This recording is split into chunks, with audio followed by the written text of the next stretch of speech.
అందరికీ నమస్కారం అండి. మన రెస్పెక్ట్ ఎడ్యుకేషన్ ఛానల్ కి స్వాగతం, సుస్వాగతం.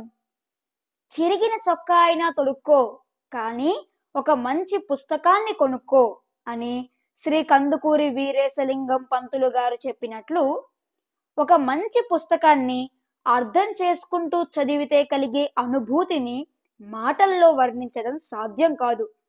దాన్ని ఆచరణలో పెడితే అద్భుతాలను సాధించవచ్చు. విద్య అనగా ప్రవర్తనలో కలిగే మార్పు. విద్య అంటే కేవలం తరగతి గదిలో బోధించే పాఠ్యాంశాలు మాత్రమే కాదండి. మనకు ఆనందంతో పాటు నీతి, నిజాయితీ, క్రమశిక్షణ వంటి అలవాట్లను పెంపొందించి మనలోని వ్యక్తిత్వాన్ని సంపూర్ణంగా వికసింపచేయగల ఏకైక సాధనం విద్య మాత్రమే. అటువంటి వ్యక్తిత్వ వికాస కథలను మీకు వినిపించి ఆనందింప చేయాలన్నదే నా ఈ చిన్న ప్రయత్నం. ఇక ఈ రోజు కథలోకి వెళ్దామా? ఈ రోజు కథ పేరు సత్యనిష్ఠ మహత్వం. ఇక కథలోకి వెళితే, ఒక ఊళ్ళో ఒక తల్లి మరియు తనయుడు జీవిస్తూ ఉండేవారు. తన కుమారుడు ఇతర ప్రాంతాలకు వెళ్ళి వ్యాపారంలోని మెలకువలు నేర్చుకుని వ్యాపారం చేయాలని ఆమె ఆశించింది. అందుచేత ఆమె తన ఊళ్ళో నుండి వ్యాపార నిమిత్తం ఇతర ప్రాంతాలకు వెళ్ళే వ్యాపారులతో తన కుమారుణ్ణి పంపించాలనుకుంది. సంబంధిత వ్యాపారులతో ఈ విషయంగా మాట్లాడి అందుకు ఏర్పాటు చేసింది.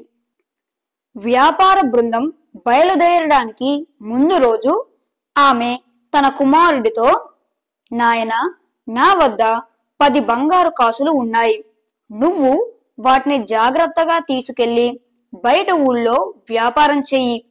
వాటిని నీ చొక్కా 2 చేతుల మడతల్లో ఉంచి కుట్టి పదిలపరిచాను. ఈ బంగారు కాసులను పెట్టుబడిగా చేసుకుని వ్యాపారం ప్రారంభించు.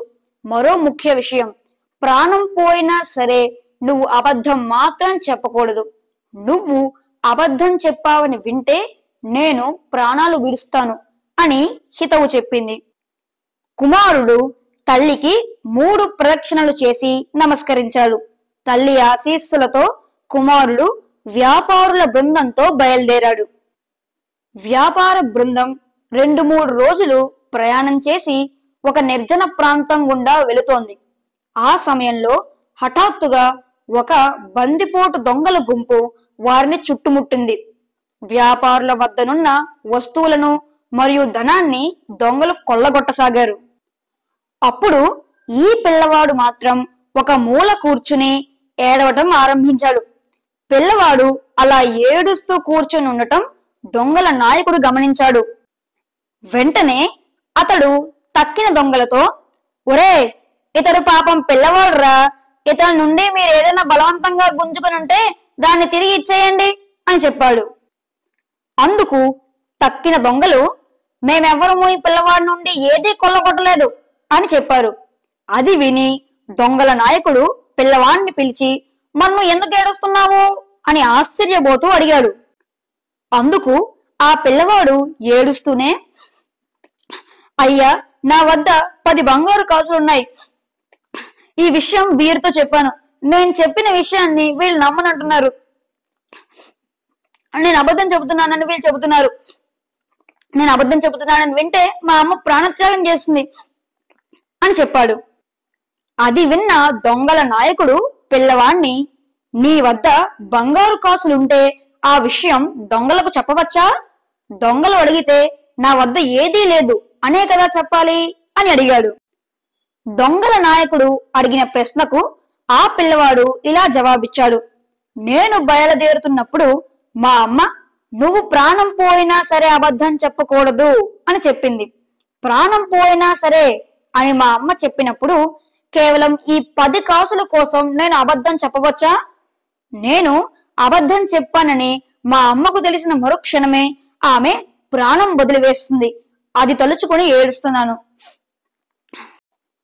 పిల్లవాడి పలుకులు విన్న దొంగల నాయకుడు కళ్ళ నీళ్ల పర్యంతమై, నాయనా, మా అమ్మ కూడా తరచూ ఇలా చెప్పేది, నువ్వు ఈ చోర వృత్తిని విడిచిపెట్టు. దొంగతనం చేసి నువ్వు సంపాదించే ఈ పాపపు సొమ్ము ద్వారా లభించే తిండిని నేను ససేమేరా తినను అని చెప్పేది. కాని ఏనాడు ఆమె మాటను నేను పాటించలేదు అన్నాడు. ఇలా చెప్పి ఆ దొంగల నాయకుడు ఈ వ్యాపారుల నుండి కొల్లగొట్టిన వస్తువులను మరియు ధనాన్ని తిరిగి వారికే ఇచ్చివేయండి అని దొంగలకు ఆజ్ఞ ఇచ్చాడు. నాయకుని ఆజ్ఞ మేరకు దొంగలు తాము కొల్లగొట్టిన వస్తువులను మరియు ధనాన్ని వ్యాపారులకు మారు మాట్లాడకుండా తిరిగి ఇచ్చివేశారు. పిల్లవాడి సత్యనిష్ట ప్రభావం ఆ దొంగలలో అసూయ ప్రవర్తన తీసుకువచ్చింది.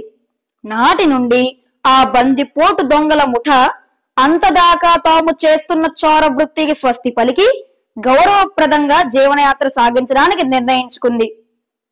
ఈ కథలోని నీతి: మనం త్రికరణ శుద్ధిగా సత్యాన్ని పాటిస్తే అది చెడ్డవారిలో కూడా మంచి మార్పును తీసుకువస్తుంది.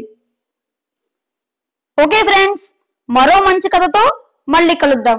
అంతవరకు సెలవు.